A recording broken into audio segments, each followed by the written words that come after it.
Anong sabi niyo? Ipakakasal niyo ako sa business partner niyo? Napalakas bigla ang boses ni Fiona sa mga magulang.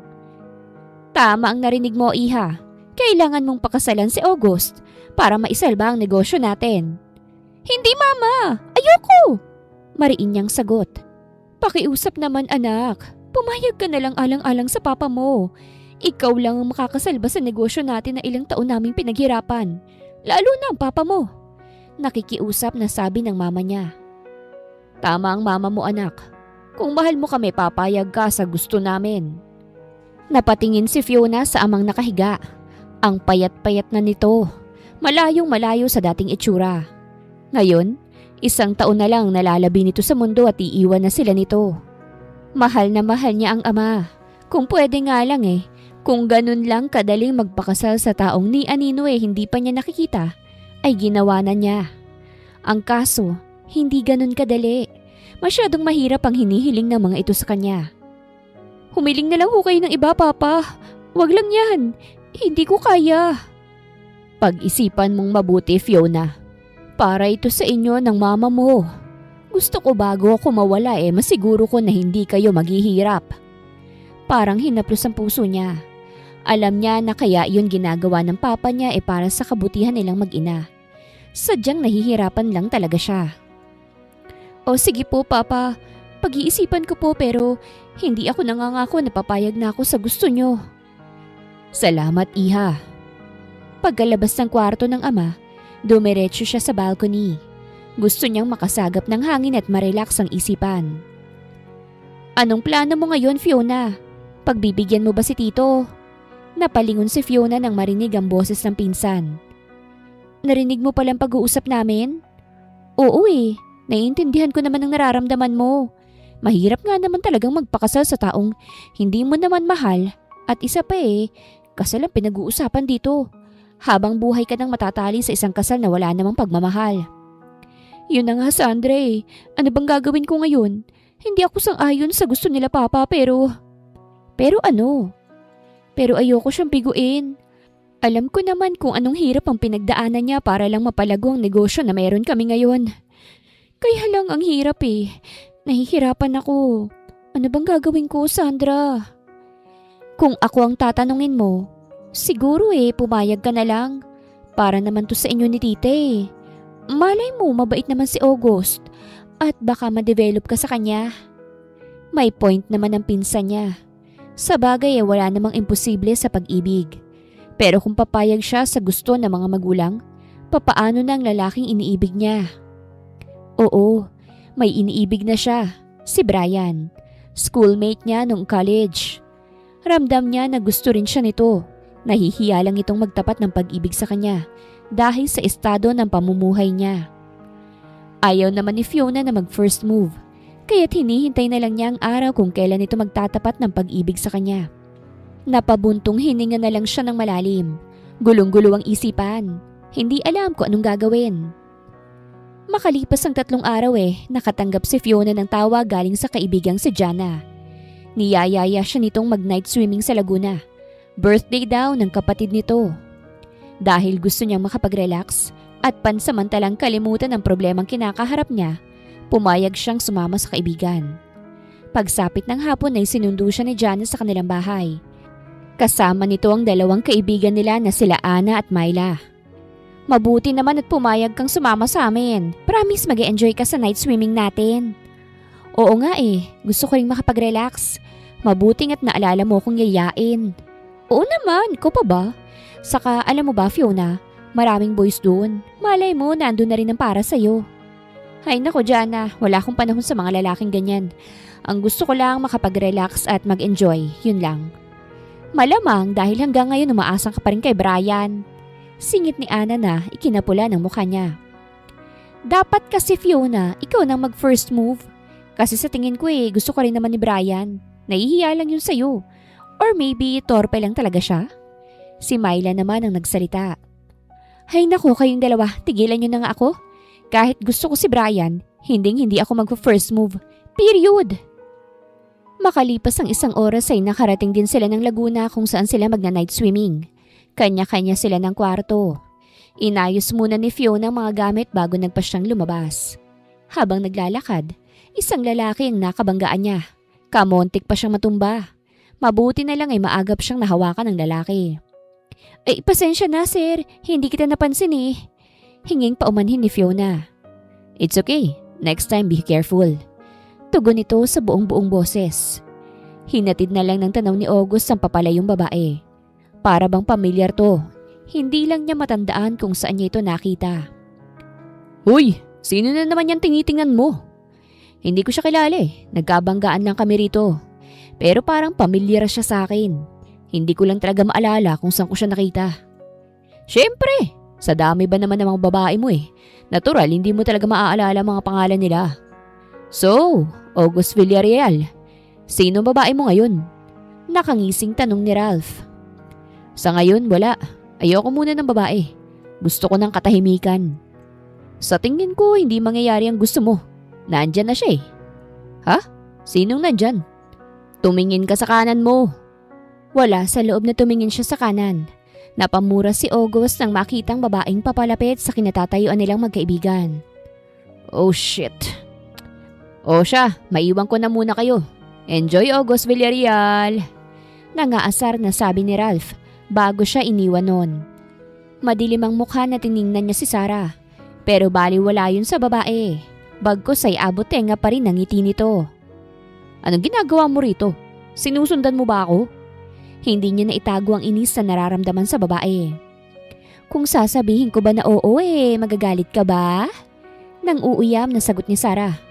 Natural, magagalit ako. Kaya nga ako nandito para mag-enjoy at mag-relax. Tapos pupunta ka pa rito para sirain lang. My goodness, Sarah. Bumalik ka na nga ng Maynila at hindi kita kailangan dito. No! Dito lang ako, August. Gusto kita makasama. At isa pa, mas mag-e-enjoy ka kung kasama mo ko. Inis niyang tinalikuran ng babae at naglakad palayo. Pero sinundan pa rin siya nito hanggang sa makarating ng kwarto. Bakit ba sinusundan mo pa ako hanggang rito? Ano ba, Sarah? Manhid ka ba o sadyang tanga ka lang? Ayoko na sa'yo. Matagal na tayong tapos. Kaya't utang na loob. Lubayan mo na ako. Sigaw niya sa pagmumukha ni Sarah pero hindi ito natitinag. No, August. Hindi kita lulubayan hanggat hindi tayo nagkakaayos. Nararamdaman ko na hanggang ngayon mahal mo pa rin ako. How many times that I told you na hindi na kita mahal? Na ayoko na sa'yo. Tapos ng lahat sa atin. At ikaw ang sumira ng relasyon natin. Oo na, ako nang sumira. Ako na ang may kasalanan. Hindi mo naman ako masisisi, August. May kasalanan ka rin naman sa nangyari.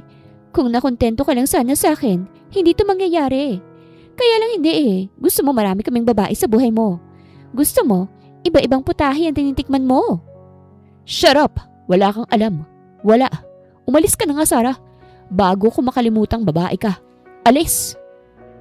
Halos manginig ang buong katawan ni August sa labis na galit sa babae. Sa tanang buhay niya ay ngayon lang siya nagalit ng ganito katindi.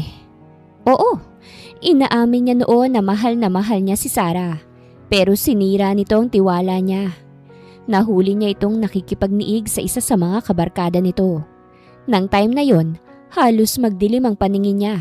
Kamontik niya pang mapatay ang lalaki. Mabuti na lang at maraming umawat. Kung sakali man hindi niya pagsisisihan ang bagay na iyon. Siya ang niloko. Siya ang biktima. Karapatan niyang ipaglaban ang sarili. Fine! Aalis na ako kung yan ang gusto mo. Pero hindi pa tayo tapos. Babalik ka rin sa akin at sinusumpa ko yan dito at sa harapan mo.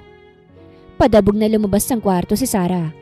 Sa labis na galit, naikuyom na lang niya ang dalawang kamao. Nasa ganoon siyang kalagayan ng maabutan ni Ralph.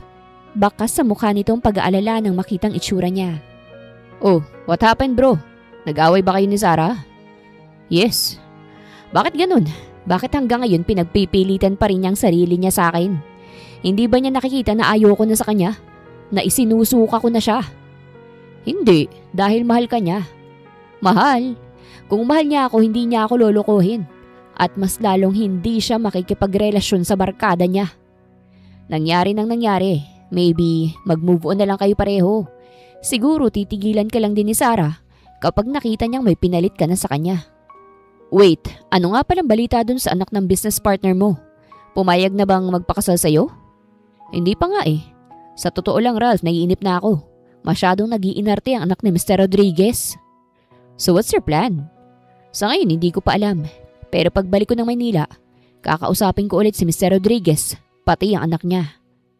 Bakit kasi gusto mong maging asawa itong anak ni Mr. Rodriguez? Maganda ba?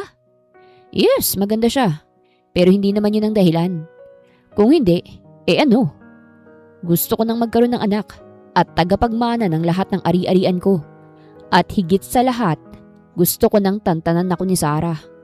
Gusto kong iparamdam sa kanya na hindi lang siyang babae. Paano yun? Mapapapayag mo kaya ang anak ni Mr. Rodriguez na pakasalan ka? Saka parang ang hirap naman nun. Magpapakasal kayo tapos hindi nyo naman mahal ang isa't isa?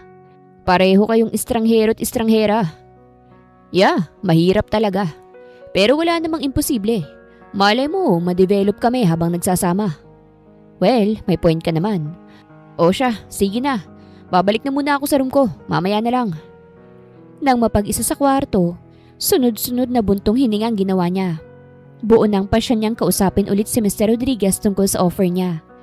Samantala, nakaupo lang sa gilid si Fiona habang pinapanood ang mga kaibigan na masayang naliligo. Samantalang siya'y tahimik lang at malayong iniisip. Gusto niyang mag-enjoy pero hindi niya magawa.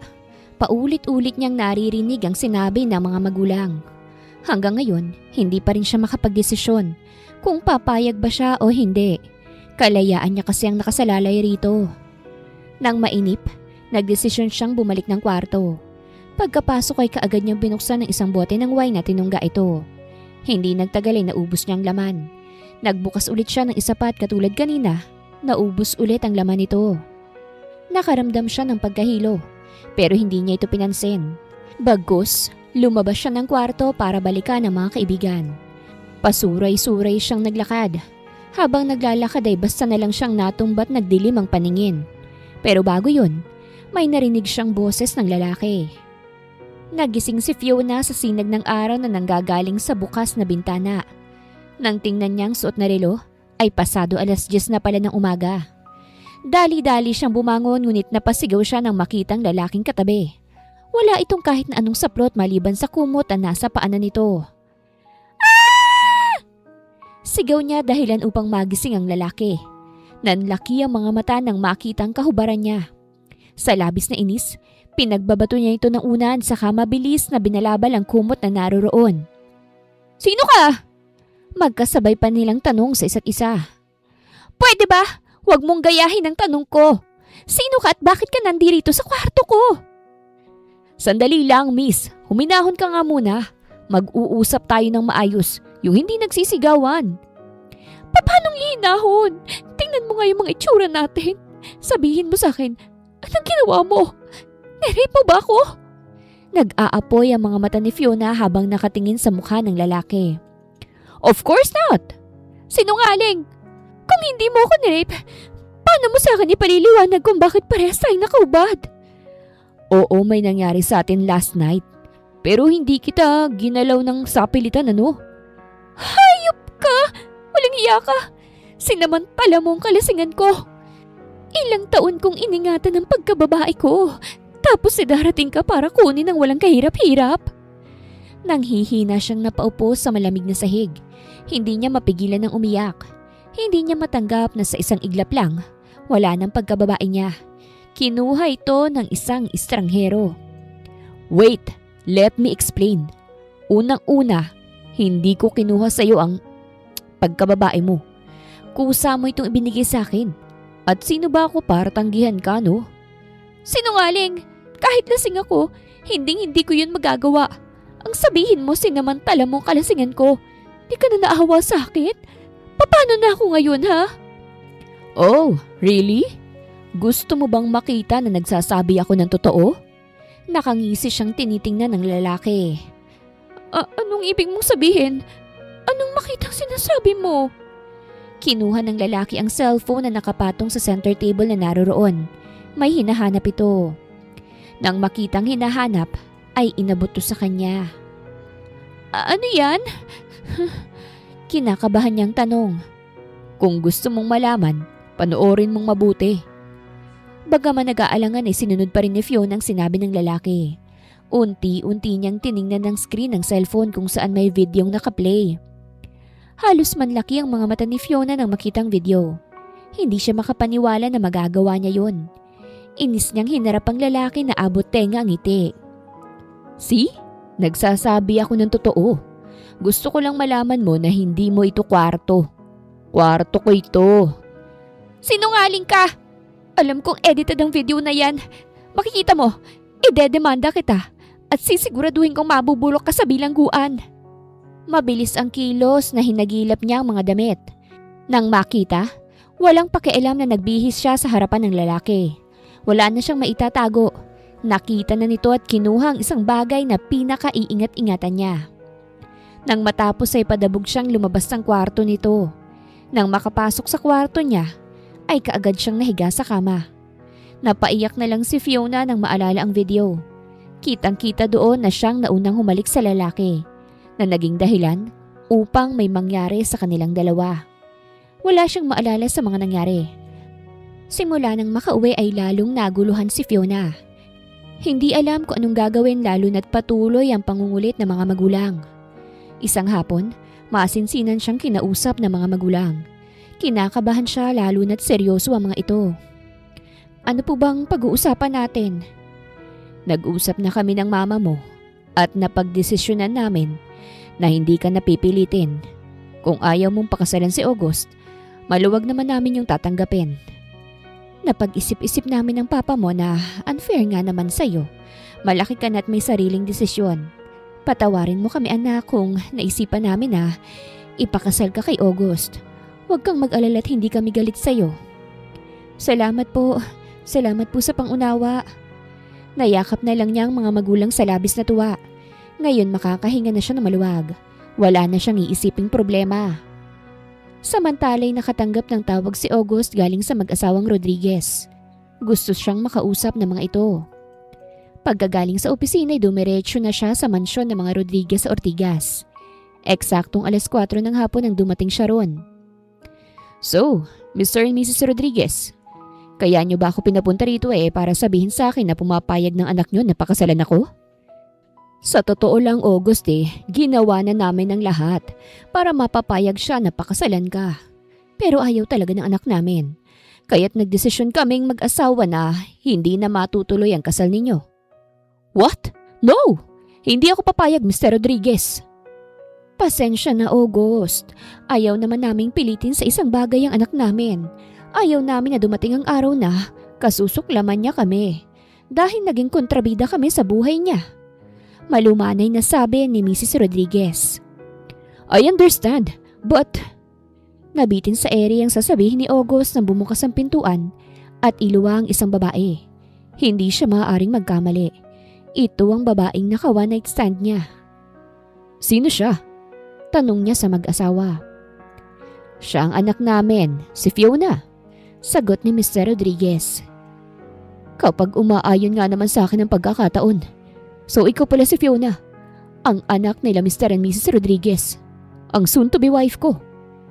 Anong sinasabi mo? At saka bakit nandito ka sa pamamahay namin, ha? Magkakilala kayo? Sabay na tanong ng mag-asawa. Bueno, hindi na ako magtatagal, Mr. and Mrs. Rodriguez. May mahalaga pa akong pupuntahan. Pasakay na sana sa kotse si August nang habulin siya ni Fiona. Kaagad nitong iniharang ang katawan sa pintuan ng kotse. Yes? May sasabihin ka ba sa akin? Nang uuyam niyang tanong. Sabihin mo nga sa akin ang totoo. Alam mo ba na ako ang anak nila kahit kinuha mo ang pagkababae ko? Hindi. Pero sa tingin ko, yun ang naging daan upang mapapayag kita na pakasalan na ako. Wow! Ang kapal naman ng pagbumuka mo. Sabihin na natin na makapal nga. Ayos lang. Gwapo naman ako. Hiyak. Hindi lang pala makapal ang pagbumuka mo. Feelingero ka rin pala. Whatever. Sa ayaw at sa gusto mo, papayag ka na pakasalan ako. Dahil kung hindi ano? Ilalabas ko lang naman sa social media ang video natin. Kaya't mamili ka, Miss Fiona Rodriguez. Hindi na hinintay ni August na makasagot si Fiona. Mabilis na siyang sumakay sa kotse at pinaandar ito. Sa halip na umuwi ng bahay ay tinawagan niya si Ralph at niyayang uminom. Nagkita sila sa isang bar sa Makati. What's up, bro? May sasabihin ako sa'yo. Tiyak na magugulat ka. Paninimula niya. Okay, ano ba yun at tungkol saan? Naalala mo ba yung babaeng kinuwento ko sa'yo? Yung naka one night stand ko sa Laguna. Oh, bakit? Ano naman ang tungkol sa kanya? Siya lang naman palang anak ng mag-asawang Rodriguez. Now I know kung bakit siya pamilyar sa akin. Wow! Really? Small world. O so ano nangyari? Ayaw pa rin niyang pumayag na magpakasal sa akin. Kaya sinabi ko na pag hindi siya pumayag, ilalabas ko ang video naming dalawa. Wait, what? Talaga ba gagawin mo yun? Of course not. I'm not stupid para ipahiya ang sarili ko sa buong mundo. Sinabi ko lang yun para matakot siya at mapilitan na pumayag. Well, maganda yung naisip mo pero ingat ka pa rin ha. Baka mamaya niyan mas matalino at mas magaling pa yung mag-isip sa'yo. Isang nakakalokong ngiti lang isinagot niya sa kaibigan. Sa isip-isip niya, siya si August Villarreal. Wala pang nakakalamang o nakakatalo sa kanya. Samantala, halos sumabog naman sa sobrang inis si Fiona. Hanggang ngayon ay hindi pa rin siya makapaniwala. Naiisang tao lang ang lalaking gustong ipakasal sa kanya ng mga magulang at ang lalaking nakaanuhan niya. Pinipilit niyang kalimutan ang katangahang nangyari. Pero paano niya yun magagawa kung malapit lang pala sa kanya ang taong yun? At ang masakit pa, may hawak tong alas sa kanya. Kaya't malakas ang loob na i-blackmail siya. Hindi siya papayag na maisahan ni August. Gagawin niyang lahat upang hindi pagpiestahan ng buong mundo. Kaagad niyang tinanong ang mga magulang kung saan matatagpuan ang bahay ni August. Gusto niya itong makausap ng maayos. Gusto niyang maayos ang lahat. Ayaw niyang mag-aksaya ng oras. Bakit mo pala tinatanong anak kung saan nakatira si August? Gusto ko lang po siyang makausap mama at ipaintindi kung bakit ayaw kong magpakasal sa kanya. Pagsisinungaling niya sa ina. Well, maganda yung naisip mo at sana maganda rin ang kalabasan. Nang araw na yon, pinuntahan niya si August sa bahay nito sa Green Hills. Nag-doorbell siya ng isang beses. Hindi nagtagal, bumukas ang malaking gate na bakal. Isang katulong ang lumabas. Good afternoon po. Nandiyan po ba si August Villarreal? Sino po sila, ma'am? Pakisabi, si Fiona Rodriguez. Sige po, ma'am. Maiwan ko muna kayo rito. Tumango siya sa katulong. Nang mapag-isa sa malawak na garden, iginala niya mga mata sa kabuuan ng mansyon. Mas malaki nga ito sa kanilang mansyon. Hindi nagtagal ay bumalik ang katulong at pinapasok na siya sa loob. Pinaupo sa upuang naroroon. Maiwan ko po muna kayo dito, ma'am. Pakihintay na lang po si sir, pababa na siya. Salamat po. Habang hinihintay ni Fiona ang pagbaba ni August, ay nilibang muna niya ang sarili at kinabisado ang mga sasabihin sa lalaki. Kamuntik pang mapatali si Fiona nang may yumakap sa likuran niya. Ano ba? Bitawan mo nga ako. Wala kang karapatang yakapin ako. Singhal niya sa lalaki. Why naman? Nakalimutan mo na ba yung nangyari sa atin sa Laguna? Higit pa sa yakap ang ginawa natin Narating natin ang langit ng sabay. Bastos ka! Sinubukan niyang itulak ang lalaki ngunit sadyang malakas ito sa kanya. Nang gigigil na humarap siya rito. Ngunit kaagad din itong sinakop ang mga labi niya. Ayaw man niya sa halik nito pero iba ang sinasabi ng katawang lupa niya. Nakakaadik ang mga halik nito. Nakakapanglambot ng tuhod. Ilang sandali pa, natagpuan na lang ni Fiona ang sarili na nakikipaghalikan sa lalaki na nasa tingin niya Nagugustuhan ito. Mas naging mapusok at mapaghanap ito. Napasinghap siya nang unti-unting bumababa ang mga halik nito. Doon siya nagising sa katotohanan na mali ang ginagawa nila. Inipo niya ang buong lakas sa malakas na itinulak ang lalaki na ikinagulat naman ito. What? Yamot nitong sabi. Halatang nabitin sa naumpisahan nila. Hindi ako nagpunta rito para makipaglaro ng apoy. Nagpunta ako para sabihin na hindi magbabago ang desisyon ko. At huwag mong gagamiting alas sa akin yung video na hawak mo. Matapang niyang sabi ngunit ginisihan lamang siya nito. Bakit naman ayaw mo magpakasal sa akin? Kanina, nang hinalikan kita, tinugon mo yun at naramdaman ko. Nagustuhan mo rin ang halik ko. Anong pumipigil sa'yo Fiona? Hindi kita mahal. Hindi ikaw ang lalaking pinapangarap ko. Yeah, you're right. Hindi mo ako mahal at hindi rin naman kita mahal. Pero ako ang unang lalaki sa buhay mo. Kaya't walang dahilan para tanggihan mo ko. Kung ano man ang nangyari sa atin, walang ibig sabihin yun. Lalaki ka't babae ako. Parehos tayong may pangangailangan. Oh, really? Tama na ang pag-uusap na ito. Hindi ako magpapakasal sa'yo at hindi na magbabago ang isip ko. Tatalikod na sana si Fiona nang maagap siyang hawakan ng lalaki. Dahan-dahan siya nitong iniharap at walang sabi-sabing inangkin ng mga labi niya. Nagpupumiglas siya ngunit baliwala lamang yun sa lalaki. Sa halip ay mas lalo nitong pinagbuti ang paghalik sa kanya. Napasinghap siya nang bumaba ang mga halik nito. Sinubukan niyang pigilan ngunit ayaw nitong magpaawat. Pakiramdam ni Fiona, inuubos ni August ang buong lakas niya. Nang hihina siyang napakapit sa balikat nito habang patuloy pa rin to sa paghalik. Huwag mong pigilan ang sarili mo. Hayaan mo kong paligayahin ka sa paraang alam ko.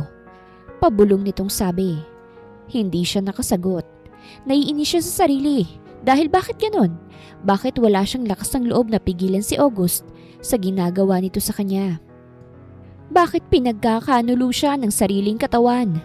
Ano bang meron sa lalaking ito? Bakit para itong pagkain masarap? Napailing siyang bigla sa pumapasok sa isipan niya. Ilang sandali pang lumipas.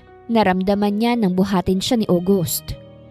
Teka, saan mo ko dadalhin? Nagpapanik niyang tanong. Sa kwarto ko. Doon natin itutuloy ang nasimulan natin. Relax, sweetheart. Akong bahala sa'yo. Sisiguraduhin ko na pagkatapos nito, papayag ka na magpakasal sa akin. Inis niyang pinandilatan ng matang lalaki. Ilang sandali pa'y narating nila ang kwarto nito. Maingat siya nitong inihiga sa kama at pagkatapos ay isa-isang hinubad ang mga saplot hanggang sa boxers na lang matira sa katawan nito. Naitakip niya biglang dalawang kamay sa sariling muka. First time niyang makakita ng ng lalaki. Pakiramdam niya pinagpapawisan siya ng malapot nang makita ang bagay na yon. Samantala, natatawa naman si August sa naging reaksyon ni Fiona. Sa bagay wala pa itong karanasan sa lalaki. Nang may nangyari sa kanila sa Laguna, lasing ito't walang kaalam-alam sa ginagawa. Dahan-dahan niyang nilapitan si Fiona at inalis ang kamay na nakatakip sa mga mata. It's okay. Normal lang yun, sweetheart. Sooner or later, masasanay ka rin. Lalo na kapag mag-asawa na tayo. Araw-araw mo na itong makikita at mag-hi at hello sa'yo. Ang bastos ng bunganga mo! Saka paano ka naman nakakasiguro na magpapakasal na ako sa'yo, ha? Kaya nga gagalingan ko ngayon ang performance ko sa'yo para pumayag ka na magpakasal sa akin. Anong performance ang pinagsasasabi mo? Performance sa kama. Walang prenong sabi niya. Ewan ko sa'yo, uuwi na ako sa bahay. Akmang babangon na sana ang babae nang mabilis niya itong pigilan. Hindi ka pwedeng lumabas sa kwartong ito hanggat walang nangyayari sa atin. Ngayon ka pa ba atras, Fiona? Kung kailan nandito na tayo sa kwarto ko? Mabilis niyang inangkin ang mga labi ni Fiona. Nung unay hindi ito tumutugon. Ngunit kalaunan, tinutugon na nito ang mga halik niya at nasasabayan na ang bawat galaw niya. Nang matapos pagsaluhan ng init ng kanilang mga katawan, ay binuhat niya si Fiona at dinala sa banyo. Itinapat niya ang katawan sa shower at dun sa ilalim ng shower ay muli niyang inangkin si Fiona. Wala siyang naramdamang pagtutol. Sa halip ay nagugustuhan nito ang ginagawa nila. Aalis na ako. Baka hinahanap na ako ng mga magulang ko. Okay, ikaw ang bahala. So ano, Fiona? Aasikasuhin ko na ba ang kasal natin? Ikaw ang bahala. Great! Gusto ko nang makasal tayo sa lalong madaling panahon. Pagkaalis ni Fiona, siya namang pagdating ni Ralph. Tiningnan siya nito ng nakakaloko. Anong ginagawa ni Fiona dito, ha? Wala naman, maliban lang sa naglaro kami ng apoy sa ibabaw ng kama ko. What? You mean may nangyari ulit sa inyo? Yes! At napapayag ko na rin siyang pakasalan ako. Wow, bro! Ikaw na talagang magaling sa mga babae. Siguro pinagod mo ng sobra si Fiona, no? Hindi naman masyado. Slight lang. Natatawa niyang sagot. Oh, Kaz, ba't umiinom ka? May problema ka ba? Maupo ka nga, Sandra. Saluhan mo kung uminom. Bakit ka ba kasi umiinom? Ano bang problema mo? Naalala mo, di ba? Gusto kong ipakasal sa business partner nila. Oo, pero di ba okay na yun? Bakit nagbago ba ulit ang isip nila? Hindi.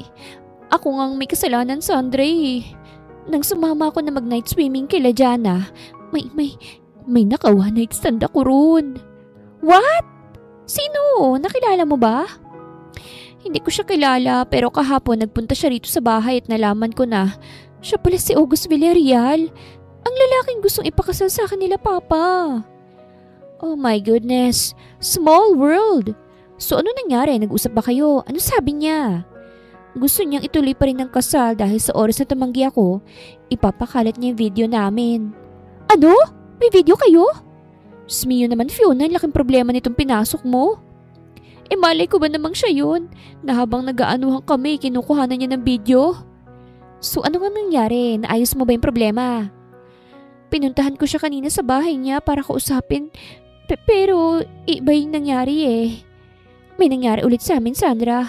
Hindi lang isang beses, kung hindi dalawa. Naiiyak niyang kwento sa pinsan.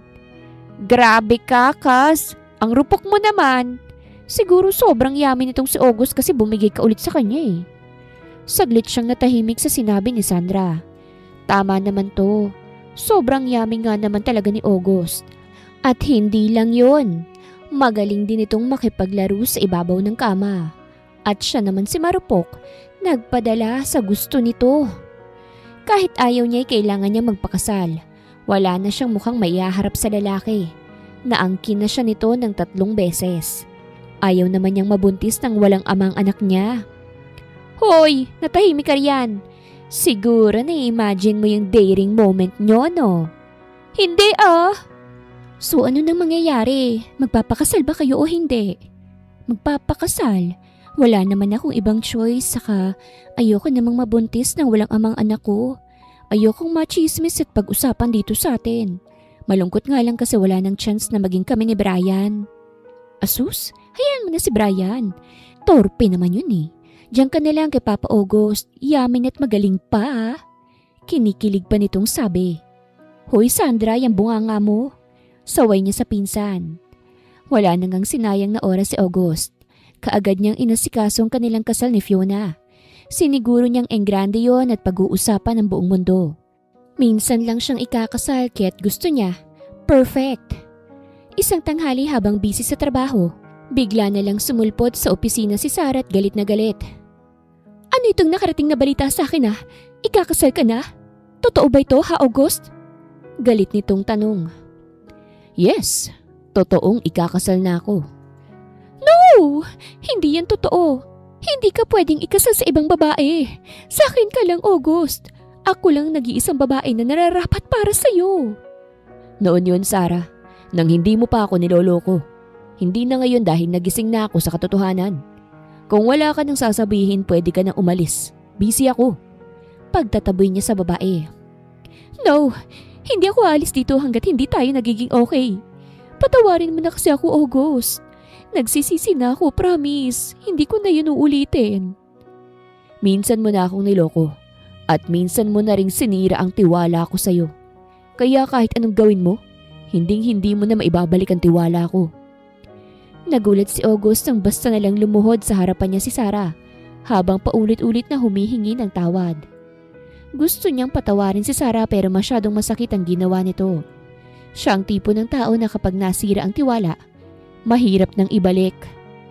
I'm sorry, Sarah, pero hindi pa ako handa na patawarin ka. Sana maintindihan mo yon. Naiintindihan ko yun. Ang hindi ko lang maintindihan kung bakit ka magpapakasal sa ibang babae. Naaalala mo pa ba? Ako yung pinangakuan mo noon ng kasal eh.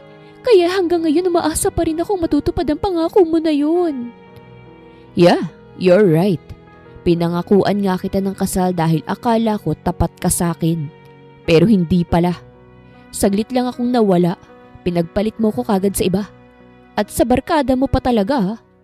Na pinagsisisihan ko hanggang ngayon. Please naman ayusin natin to. Kalimutan na natin ang mga nangyari noon Magsimula ulit tayo. At this time, sinisiguro ko na hindi na kita lolokohin. Please give me another chance. Promise. Last chance na ito basta't pagbigyan mo lang ako. It's too late. Ikakasal na ako at wala na tong atrasan. Hindi ko ito matatanggap. Kung hindi ka rin lang magiging akin, walang sino man ang babaeng pwedeng makinabang sa'yo. Hindi ako papayag na maging masaya kayo habang ako ay talunan at sugatan. Yun lamang at padabog na lumabas ng opisina niya si Sarah. Naiiling na lang si August. Kinahapunan, pagkagaling sa trabaho ay sinadya niyang puntahan si Fiona sa bahay ng mga ito. Nadatnan niya itong naliligo sa swimming pool. Napalunok siyang bigla nang masilayan ang kabuuan nito. Naligaw ka ata rito. Hindi ako naligaw. Nagpunta talaga ako rito para makita ka. Next month na ang kasal natin kaya't ngayon pa lang, ihanda mo ng sarili mo para sa akin. Pinanlisikan lang siya nito ng mga mata. Ikaw lang naman na may gusto ng kasal nito, hindi ako. Wala ka nang magagawa, Fiona. Akin ka na at pag-aari na kita. Tanggapin mo na lang na ito na ang kapalaran mo, ang maging Mrs. August Villarreal. Kahit kailan, hindi ko matatanggap na maging asawa ka. Magpapakasal ako sa'yo hindi dahil gusto kita, kung hindi dahil wala akong ibang choice. Tatalikuran na sana siya ni Fiona ngunit maagap niyang iniharang ang katawan sa daraanan nito. Pinagmasdan niya ito mula ulo hanggang talampakan. Napakaganda talaga nito lalo na sa malapitan. Walang lalaki ang hindi mahuhumaling sa angkin nitong alindog at isa na siya ron. Bakit ganyan ka makatingin sa akin? May nagsabi na ba sa'yo kung gaano ka kaganda at ka-sexy? Marami na. Ba't mo naman naitanong? Hanggang paghangat pagtingin na lang sila sa'yo. Dahil yung katawan mo, pag-aari ko na. At ang pag-aari ni August, hindi pwedeng hawakan ng kahit na sino. Hindi mo ako pag-aari, August Villarreal. Magpapakasal lang tayo at tanging kapirasong papel lang mag-uugnay sa ating dalawa. Hindi niya nagustuhan ang huling salitang binanggit ni Fiona. Mabilis niya itong hinapit sa balikat, dahilan upang magkadikit ang kanilang mga katawan. Napako ang tingin niya sa labi nitong waring nagaanyaya na halikan niya. Wala siyang inaksayang sandali. Mabilis niyang sinakop ang mga labi nitong nakaawang. Hindi naman nagtagal ang halik na yon. Nagulat na lang siya nang sampalin siya nito ng kay lakas na halos ikatabingin ang mukha niya. Bakit mo ko sinampal? Nagtatanong ka pa kung bakit kita sinampal? Kasalanan mo naman. Sa susunod na halikan mo ulit ako, hindi lang sampal ang ipapatikim ko sa'yo. Ayos lang sa akin kahit sampalin mo ko ng paulit-ulit. Basta matikman ko lang matamis mong mga labi. Bastos! Manyakis! Nanggigigil naman sa inis si Fiona sa ginawang paghalik sa kanya ni August. Naiinis siya sa lalaki, masyadong feeling at mahangin. Pagpasok sa banyo'y napatingin siya sa malaking salamin ang naroroon. Wala sa loob na hinawakan ng labi na kanina lang ay hinalikan ni August. Sa totoo lang, masarap tong humalik at nagugustuhan niya rin ang mga halik nito. Pero hanggang dun lang yon. Si Brian pa rin ang gusto niya at hindi na yon magbabago. Araw ng linggo. Pagkatapos magsimbay dumaan muna siya ng mall. Balak niyang mag-shopping nang sa ganun ay malibang siya. Habang namimili sa department store, narinig niyang may tumawag sa pangalan niya. Nang lingunin niya kung sino to ay si Brian pala. Brian? Sambit niya sa pangalan ng lalaki. Hinintay niyang makalapit to sa kanya. Halos mapunit ang labi niya sa lapad ng pagkakangiti. Oh, Brian, nandito ka rin pala. Sinong kasama mo? Ako lang mag-isa. May pinapabili kasi si Ate Lena. Ah, ganun ba? Ikaw, sinong kasama mo? Ako lang din mag-isa eh. Galing ako sa simbahan tapos dumiretso ako rito. Kung hindi ka nagmamadali, pwede ba kitang ayaing mag-snack? May treat. Oo naman, sige. Thanks. Pumasok sila sa isang sikat na coffee shop. Si Brian ang nag-order. Habang hinihintay na dumating ang kanilang order, ay biglang nagsalita si Brian. Balita ko ikakasal ka na raw eh. Totoo ba yun o fake news lang? Oo, totoo yun. Tipid niyang sagot. Akala ko ba kung mahal mo, Fiona? Bakit magpapakasal ka sa lalaking hindi mo naman mahal? Alam mo na mahal kita? Kailan pa? Oo naman, matagal na. Ang totoo niyan eh, mahal din kita. Nahihiya lang ako na ligawan ka. Pero nang malaman kong ikakasal ka na eh, hindi ko pala kayang mawala ka sa akin. Hindi alam ni Fiona kung anong mararamdaman ng mga sandaling yon. Kung kikiligin ba o malulungkot. Bakit ngayon mo lang sinabi, Brian, kung Naputo sa ere ang sasabihin ni Fiona nang sumulpot bigla sa kanilang harapan si August at madilim ang mukha nito. Layuan mo si Fiona kung ayaw mong may mangyaring masama sa'yo. Ano ba, August? Bakit mo naman pinagbabantaan si Brian? Hindi ko siya pinagbabantaan. Sinasabi ko lang ang totoo. Let's go, Fiona. Ihahatid na kita sa inyo. Hindi ako sasama sa'yo. May dala akong kotse saka ayaw kita makasama. At sinong gusto mong makasama? Yung lalaking to? Ipapaalala ko lang sa iyo, Fiona. Next month na ang kasal natin. Kang gagawa ng mga bagay na ikakasira ng pangalan ko. Pasensya na pare. Ako ang may kasalanan eh. Niyaya ko na mag-snack si Fiona. Singit ni Brian sa pag-uusap nila ni August. Next time, pipiliin mo yung yayayain mo. Let's go, Fiona. Hindi nga ako sasama sa'yo. Kung gusto mo umalis, di umalis ka na. Mamili ka, Fiona. Sasama ka ba sa akin o magwawala ako rito? Inis na tumayo si Fiona at padabog na lumabas ng coffee shop. Sa biyahe, kahit anong kausap ang gawin ni August ay hindi talaga niya pinapansin. Naiinis siya sa ginawa nito. Pakiramdam niya, ngayon pa lang ay binabakuran na siya nito. Ayaw niya ng ganun. Gusto niya yung malaya siyang nakagagalaw at nagagawa mga gustong gawin.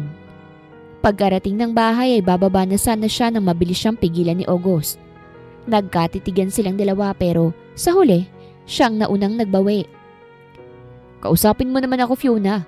Hindi mo naman maiaalis sa akin na hindi magalit. Ayoko lang na may ibang lalaki kang kasama. Wala kang karapatang pigilan ako sa mga gusto kong gawin. Baka nakakalimutan mo hindi pa tayo kasal.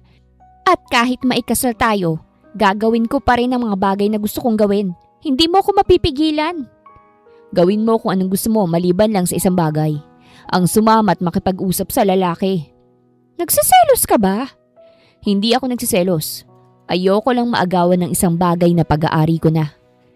Tama na ang usapan na ito. Pagod na ako at gusto ko na magpahinga. Hindi na niya hinintay na makasagot pa si August. Mabilis na siyang bumaba ng sasakyan. Pagpasok ng bahay, nagtataka ang mama niya nang makitang nakasimangot siya. Kaagad siya nitong tinanong kung ano bang nangyari pero umiling lang siya. Sa sasakyan, habang pauwi ay tinawagan ni August si Ralph at niyayang uminom sa paborito nilang disco bar. Gusto niyang maglasing nang sa ganun ay mawala ang inis na nararamdaman. Magandang araw mga viewers! Ang kwentong ito ay hatid ng Love Series TV. Salamat sa pakikinig! Kilala kita, August. Hindi ka mag-aayang uminom kung walang problema. Tell me, ano bang problema mo? Si Fiona. O bakit? Anong nangyari kay Fiona? Nahuli ko kanina si Fiona sa loob ng coffee shop na may kasamang lalaki. Kitang-kita ko yung tinginan nila. Yung tingin na may something. Anong something? Parang may pagtingin sila sa isa't isa. Ayoko ng ganitong pakiramdam, Ralph. Pero itong nararamdaman ko ngayon. Nagsiselos ka. Isa lang ang ibig sabihin yan. Tinatamaan ka na kay Fiona. Gusto mo na siya. Napabuntong hininga siya. Weird man pero iyon ang nararamdaman niya ngayon. Isa lang ang sinisigurado niya. Sa pagkakataong ito ay hindi na siya papayag na masaktan at maloko. Kung kinakailangang bantayan niya 24/7 si Fiona, ay gagawin niya. Huwag lang itong maagaw sa kanya. Mabilis na lumipas sa mga araw at linggo. Dumating ang araw ng kanilang kasal. Nasa simbahan na siya ngayon at hinihintay ang pagdating ng bride niya. Sa totoo lang ay kanina pa siyang kinakabahan. Malapit na kasing magsimula ang kasal pero hanggang ngayon, wala pa rin si Fiona.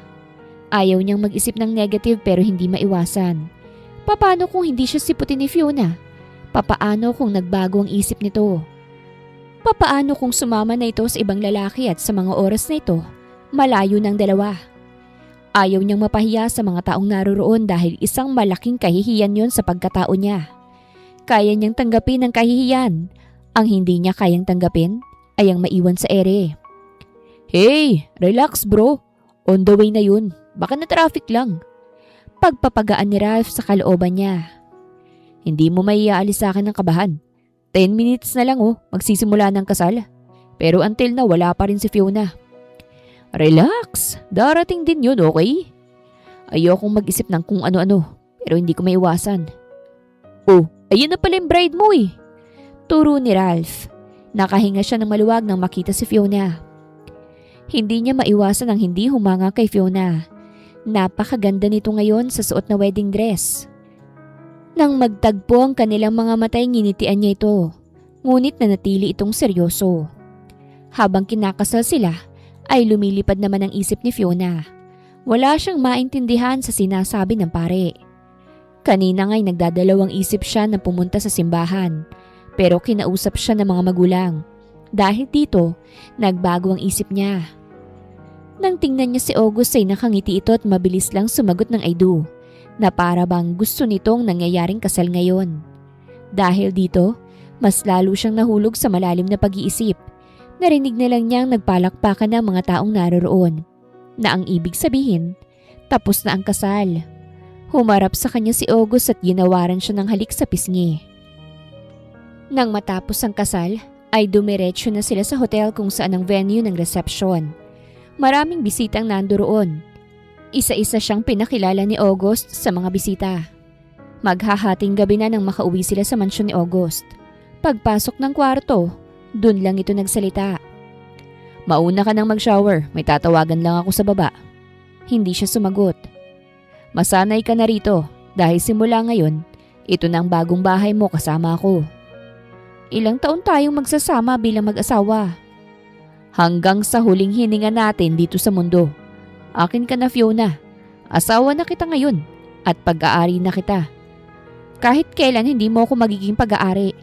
Mag-asawa lang tayo sa papel at hindi mo mababago ang katotohanan na yon." Hindi na ito umimik. Sa halip, tahimik tong lumabas ng kwarto habang siya'y naiwang nakatayo. Nagpasya siyang maupo sa kama at pinagmasdan ang buong kwarto. Malaki at maaliwalas. Kumpleto sa mga kagamitan. May mga painting na nakasabit. May picture frame din dun si August kasama ang parents nito. Hindi nagtagal ay bumalik si August sa kwarto. Tinapunan siya nito ng malalim na tingin. "Bakit hindi ka pa rin nagsha-shower?" "Mauna ka na lang, mamaya na ako." "Kung ganon, sabay na tayo." "Hindi na, mauna ka na. Hindi ako sanay na may kasabay mag-shower." "Well, masanay ka na. Dahil simula ngayon palagi na tayong sabay mag-shower at maligo." Nanlaki ang mga mata ni Fiona nang buhatin siyang bigla ni August at dalhin sa banyo. Kahit na anong gawin niyang pagtanggi ay hindi talaga ito pumayag. Wala siyang nagawa kung hindi ang mag-shower na kasabay ito. Nakaramdam siya ng pagkailang. First time niyang mag-shower ng may kasabay at lalaki pa talaga. Kamontik pa siyang mapatili nang hawakan itong magkabilang balikat niya. Naramdaman niyang may kasamang pagnanasa ang mga tingin nito sa kanya. "Napakaganda mo talaga, Fiona. Sa Laguna pa lang naagaw mo ng pansin ko." "Akin ka lang, Fiona. Walang sino man ang makakaagaw sa'yo sa akin." Mahina nitong sabi, sapat upang marinig niya. Ilang sandali pa'y naramdaman niyang paghalik nito sa batok pababa sa dibdib. Napasinghap na lang siya nang maramdaman ang init na unti-unting nabubuhay sa katawan niya. Wala siyang nagawa kung hindi ang magpaubaya na lang. Nagpatianod na lang siya sa gusto nitong mangyari. Walang kapaguran siya nitong inangkin hanggang sa gupuin ng antok. Samantalang siya, gising na gising pa rin at hindi dalawin ng antok. Kinabukasan ay nagising si Fiona na tirik na ang araw. Dali-dali siyang bumangon at nagtungo sa banyo. Paglabas niya, doon niya lang napansin na wala na sa higaan si August. Nasaan siya? Pumasok na kaya siya sa trabaho? Tanong niya sa sarili. Palabas na sana siya ng kwarto nang tumunog ang cellphone niya. Si Sandra ang tumatawag. "Oh, Sandra, napatawag ka ng ganito kaaga?" "Anong maagang pinagsasasabi mo riyan? 11:00 na kaya ng umaga." "Oh, kamusta ang honeymoon niyo? Nag-enjoy ka ba?" "Magtanong ka na lang ng iba, wag lang yan." "Sila mama, gising na ba?" "Oo, kanina pa." "Huy, kwentuhan mo naman ako ng ganap sa inyo last night. Siguro pinagod ka niya, no?" "Ay naku Sandra, tigil-tigilan mo nga muna ako. O siya sige na't mamaya na tayo mag-usap. Nagrereklamo ng tiyan ko." Okay. Basta akong ninang sa first baby nyo." Naiiling na lang siya kay Sandra dahil kung ano-anong sinasabi. Itinuloy niya na lang na udlot na pagbaba. Sa kusina na siya dumiretso. Nagutom siya bigla nang makita ang mga pagkaing nakahain sa hapagkainan. "Good morning! Mabutit gising ka na." Napalingon siya bigla nang marinig ang boses ni August sa kanyang likuran. Nakasuot ito ng apron at may hawak pang sandok. "Good morning din. Ikaw ba yung nagluto ng mga pagkain to? Yes, sana magustuhan mo. Gusto mo ba ng coffee? Ay sorry, hindi ako nagkakape sa umaga eh. Maligamgam na tubig lang ang iniinom ko. Ah, okay. Ipinaghila siya nito ng upuan at nilagyan ng maligamgam na tubig ang tasang naroroon. Tahimik nilang pinagsaluhan ang mga pagkain na niluto nito. Napawaw siya sa sarap kaya naman naparami ang kinain niya. Siya nga pala, Fiona. Mamayang gabi, aalis tayo. Saan naman tayo pupunta? Siyempre, honeymoon natin kaya kailangan ma-enjoy natin tong magkasama. Pupunta tayo ng Hong Kong. Doon tayo mag-honeymoon. Hindi na, okay na ako rito. Huwag ka nang gumastos. Sayang lang yung pera. Hindi sayang ang pera. Saka marami tayong pera. Lahat pwede nating bilhin. Ikaw ang bahala. Walang buhay niyang sagot. After natin mag-breakfast, pupunta muna ako sa opisina. Pwede kang sumama kung gusto mo.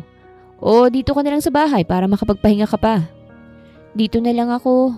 Okay. Nang matapos kumain ay nag-prepare na nga si August para pumunta sa opisina. Siya naman ay naiwan sa living room at nanonood ng news sa TV.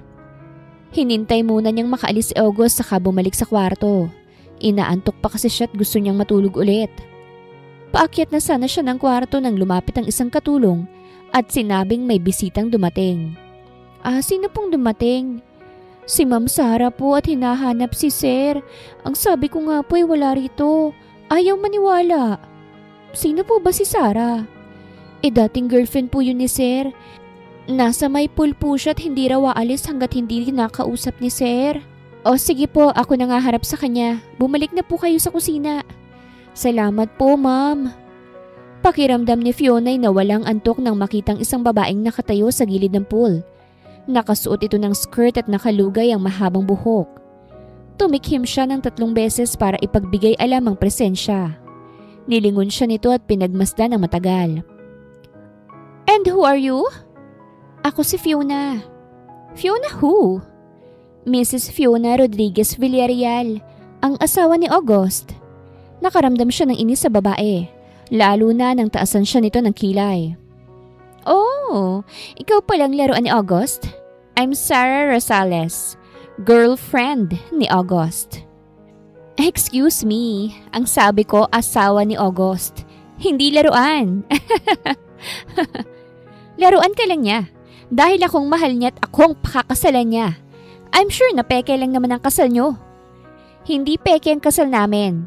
Wala rito si August, kung gusto mo siya makausap, nasa opisina siya. Doon mo siya puntahan at hindi rito. Alam niyang kabastusan pero naiinis talaga siya sa babae.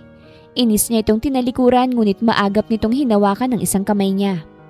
Sandali nga! Huwag mo akong tatalikuran pag kinakausap pa kita. Makinig ka sa akin. Laruan ka lang ni August. In short, labasan ng init. Kahit kung ako sa'yo, iwan mo na siya habang maaga pa. Pwede ba, Miss Sarah? Kung wala kang matinong sasabihin, umalis ka na. Pagtataboy niya sa babae. Napasigaw na lang si Fiona nang itinulak siya ng babae sa pool. Hindi pa nakontento at lumusong ito sa tubig at sinabunutan siya. Itong ilagay mo riyan sa kukote mo. Sa akin lang si August. Ako lang nagmamay-ari sa kanya. Inipo niyang buong lakas saka itinulak ang babae. Pero ayaw nitong tumigil. Sinugod ulit siya nito at pinagsasampal. Hindi naman siya papayag na saktan lang ng kung sino. Sinuntok niya ito sa sikmura dahilan upang mapasigaw ito sa sakit. Mabilis siyang umahon sa pool at pumasok na sa bahay. Pagsapit ng hapon ay dumating si August na may dalang isang bouquet at iniabot sa kanya. Para sa naman ang mga bulaklak na ito? Para sa iyo, asawa ko. Ganun ba? Akala ko suhol mo kasi sinugod ako rito ng babae mo. Sinong babae ko? Wala akong ibang babae. Ikaw lang. Sinungaling. Hindi naman ako aawayin ng ganun ni Sarah kung hindi mo siya babae. Alam mo ba kung ano sinabi niya sa akin? Girlfriend mo raw siya, tako ang laruan mo. Labasan ng init at peke ang kasal natin. No, hindi yan totoo. Nagsisinungaling lang siya. Oo, dati ko siyang girlfriend pero matagal na kaming naghiwalay. At kasalanan niya yun. Niloko niya ako at nakipagtalik pa siya sa ibang lalaki. Tungkol naman sa atin, totoo ang kasal natin kahit itanong mo pa sa parents ko. Ewan ko, naguguluhan ako. Hindi mo kailangang maguluhan basta sa akin ka lang maniwala.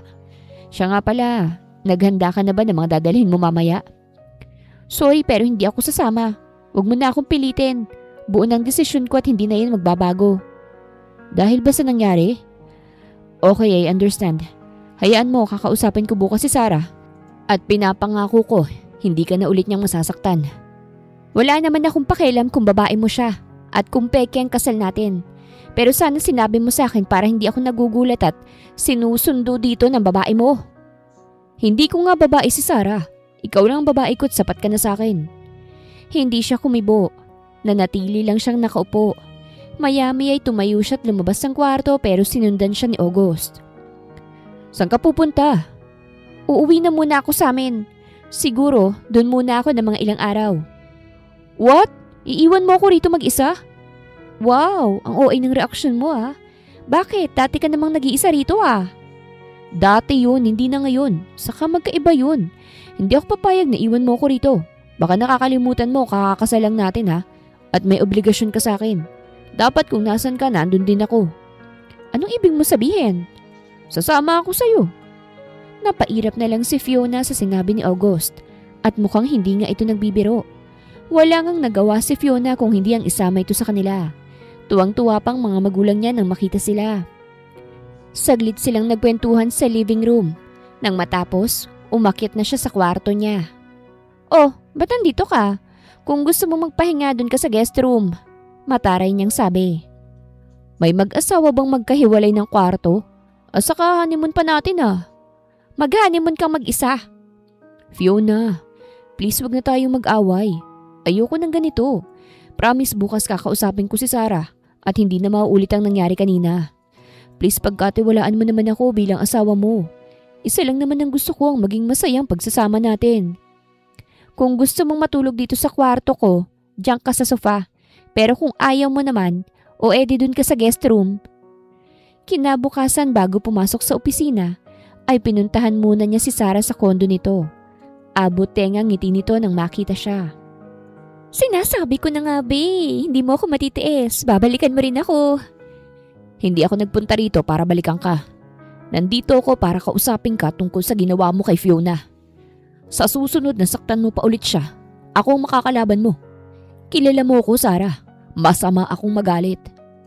Sa tono ng pananalita mo parang sinasabi mo sa akin mahal mo ng babaeng yun Tama ba ako ha, August? Mahal mo na ba ang babaeng yun? Hindi ko lang siya mahal. Kung hindi mahal na mahal. Kaya't utang na loob, tigilan mo na ako. Maraming lalaki, hindi lang ako.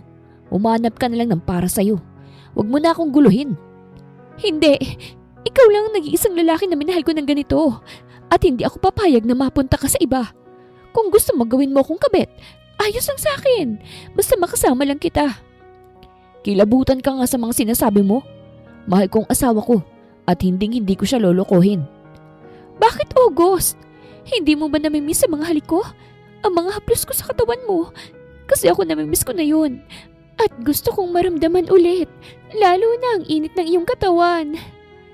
Isa-isa nitong inalis ang pagkakabutonis ng suot na pantulog hanggang sa underwear na lang ang matira. Hindi mo ba namimiss ang katawang to? Mapang-akit nitong sabi habang dahan-dahang lumalapit sa kinatatayuan niya. Utang na loob, Sarah. Isuot mo yung damit mo. Nang makalapit ito sa kanya ay basta na lang lumingkis na parang sawa. Pinaglandas nito ang isang daliri sa labi niya. Namimiss na kita, August. Matagal ka nang hinahanap ng katawan ko. Ang kinin mo ko. Gusto kong maramdaman ang init ng iyong mga halik. Ang iyong mga haplos. Sorry, hindi pwede. May asawa na ako, Sarah. Hindi na pwede ang gusto mo. Bakit? Mas masarap ba siya sa akin? Mas magaling ba siya? Sabihin mo at hihigitan ko yun. Hindi lang doble, kung hindi triple pa. Oo, Sarah, at hindi lang yun. Dahil ako ang una at huling lalaki sa buhay niya. Hindi kagaya mo na hindi marunong makontento sa isa. Natigalgal naman to sa sinabi niya at hindi nakapagsalita. Inalis niya ang kamay nitong nakalingkis sa kanya at walang paalam na iniwan ito. Kinagabihan, pag-uwi niya sa bahay nila Fiona ay naabutan niyang tulog ito. Maingat niya itong nilapitan at naupo sa gilid ng kama. Pinagsawa niya mga mata sa maganda nitong mukha. Hindi ko alam kung kailan kita minahal. Basta't nagising na lang ako isang araw na mahal na pala kita. Akin ka lang, Fiona. At pinapangako ko sa'yo, magiging masaya ka sa piling ko. Samantala, naramdaman naman ni Fiona na may mga matang nakatingin sa kanya. Dahan-dahan niyang idinilat ang mga mata. Nakita niya si August na nakaupo at nakatingin sa mukha niya. Bakit niya ako tinitingnan? Ano kayang iniisip niya sa akin? Gusto niya kaya akong halikan at angkinin? My goodness, Fiona, ang dumi naman ng isip mo. Singhal niya sa sarili. Maya-maya'y naramdaman niyang gumalaw ang kama ng ibig sabihin. Umalis na sa pagkakaupo ang lalaki. Nagkunwari siyang kagigising lang. Nakita niya itong nagpapalit ng damit pang bahay. Nginitian siya nito. Mabutit gising ka na. Gusto sana kitang ayaing mag-dinner sa labas eh. May bagong bukas na branch sila Ralph. Gusto ko na tayo ang unang customer niya. Ayoko, tinatamad ako eh. Ganun ba? Gusto mo ba magpa-deliver na lang ako rito? Ayoko rin. Pwede mo ba akong ipagluto ng sinigang na baka? Yung sobrang asim? Tapos lagyan mo ng maraming gulay ah. Sure, ipagluluto kita. Kailan mo ba gustong ipagluto kita? Ngayon na sana kung hindi ka masyadong pagod. Kahit pagod ako, ipagluluto pa rin kita. Alam mo kung bakit? Bakit? Dahil yun ang request ng maganda kong asawa. Kinilig siya bigla sa huling sinabi nito na maganda siya at asawa siya nito. Nang matapos magbihis ay lumabas na ito ng kwarto. Habang hinihintay maluto ang sinigang, ay naligo na muna siya. Paglabas ng banyo ay siya namang pagpasok ni August. May dala itong tray. Amoy na amoy niyang mabangong amoy ng sinigang. Dinala ko na rito para hindi ka na lumabas ng kwarto. Special yan dahil luto ko at request mo. Mukhang ang masarap ah. Ikaw kumain ka na ba? Hindi pa nga eh. Siguro maya-maya na lang. Bakit mamaya pa? Ngayon na, gusto ko sabay tayong kumain. Halos maubos niya ang nilutong sinigang ni August. Ni hindi man lang siya nakaramdam ng asim. Basta't sarap na sarap siya habang kumakain. Salamat sa masarap na sinigang ah. Bukas ulit ipagluto mo ko niyan. Pero gusto ko dagdagan mo pa yung asim. Ano? Dadagdagan pa ng pampaasim?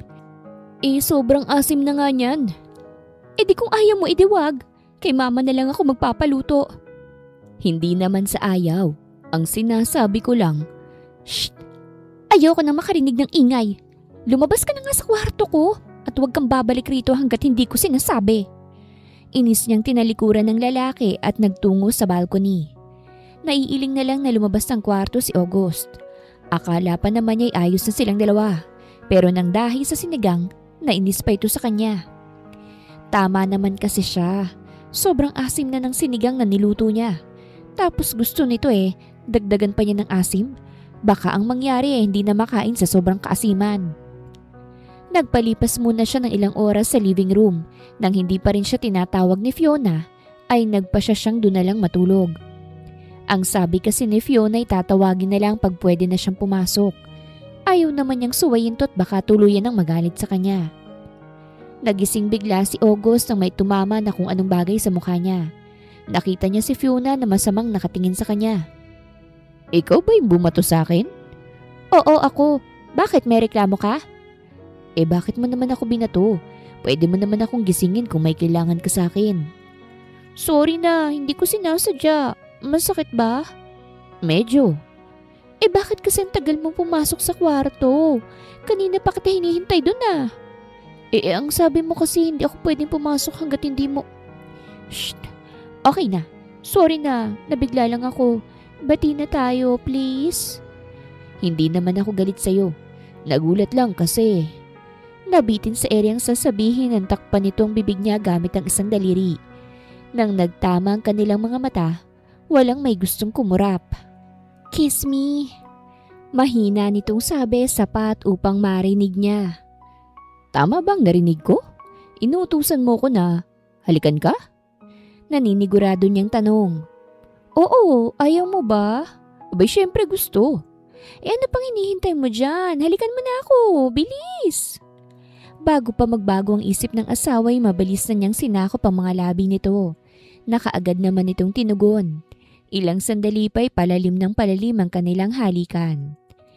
Maingat niyang inihiga sa sofa ang asawa at mabilis ang kilos na hinubad ang kanilang mga saplot sa katawan. Hindi nagtagal ay sabay nilang narating ang rurok ng kaligayahan na parehong may ngiti sa mga labi. Nagugutom ako.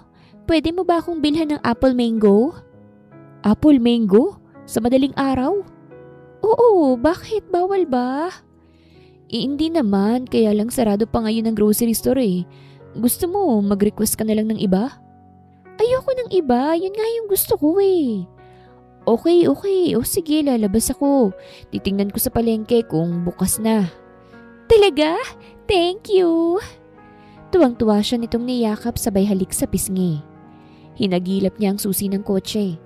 Habang binabaybay ang tahimik na daan, tinawagan niya si Ralph na kaagad naman itong sinagot. Napatawag ka bro. Kaagad nitong bungad sa kabilang linya. May apple mango ka ba dyan sa bahay mo? Meron. Bakit? Aanin mo ba? Hindi ako. Si Fiona. Gusto kumain ng apple mango na ganitong oras. Alam mo, nawiwirduhan na ako sa kanya ngayon. Una, sinigang na baka na, sobrang asim. Ngayon naman, apple mango sa madaling araw. Ewan. Nako, isa lang ang ibig sabihin yan. Buntis ng asawa mo't naglilihi siya. Ano sabi mo? Buntis si Fiona? Oo. Yun ang mga sign ng naglilihi. O siya, sige na, pumunta ka na rito at kunin mo itong apple mango. Thanks bro. Habang nagdadrive pabalik ng bahay, ay hindi mawala-wala ngiti sa mga labi niya. Ngayon pa lang isabik na siyang malaman kung buntis nga ba si Fiona. Abot tenga naman ang ngiti ni Fiona nang makitang may dalang apple mango ang lalaki. Mabutit na kabili ka nito. Galing yan kay Ralph. Mabuti na lang talaga't may stock sila ng apple mango. Siya nga pala Fiona, may gusto sana akong itanong sa'yo eh. Anong itatanong mo? Buntis ka ba? Paano mo nalaman? Nakita mo bang results ng check-up ko? So buntis ka nga? Tumango ito bilang tugon. Yes, magiging daddy na ako. Teka, August, huwag kang maingay. Baka magising sila mama at papa, pati ang mga households. Nakakahiya. Saway nito sa kanya. Ayos lang yun. Masaya lang ako dahil sa wakas magiging daddy na ako. I love you, Fiona. Mahal mo ko? Turo niya sa sarili. Yes, matagal na. Ikaw ba?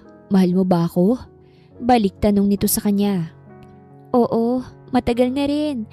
Ang akala ko nga noon hindi kita mamahalin. Pero nagkamali ako dahil nagising mo ang natutulog kong puso. Nahihiya niyang pag-amin. Ano itong naririnig namin Buntis? Sino ang buntis? Tanong ng mama niya na mukhang nagising sa ingay nilang dalawa. Ako po mama, 3 weeks na akong buntis. Kagagaling ko lang sa klinik nung nakaraang araw. Talaga, iha? Ay, buntis ka na? Ay naku, tiyak na matutuwa itong papa mo. Matagal na naming pangarap ang magkaroon ng apo. Opo, mama. Teka muna't ibabalita ko lang sa papa mong magandang balita Nang maiwan silang dalawa sa living room, ay basta na lang siyang niyakap ng asawa at pinaliguan ng maliliit na halik sa pisngi. I love you asawa ko.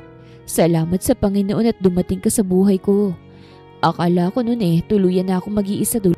Ganyan din ako. Akala ko nga noon si Brian ang para sa akin pero hindi pala. Kasi meron siyang nilaan na lalaki para sa akin at ikaw yun. Hindi man magandang simula natin, magtatapos naman tayo sa masaya at punong-puno ng pagmamahalan. Mahal na mahal kita, Mr. August Villarreal. Mas mahal kita asawa ko. Yun lamang at mabilis na nitong sinakop ang mga labi niya. Ilang sandali pa, parehas na silang walang saplot at handa ng namnamin ang init ng kanilang pagmamahalan. Wakas.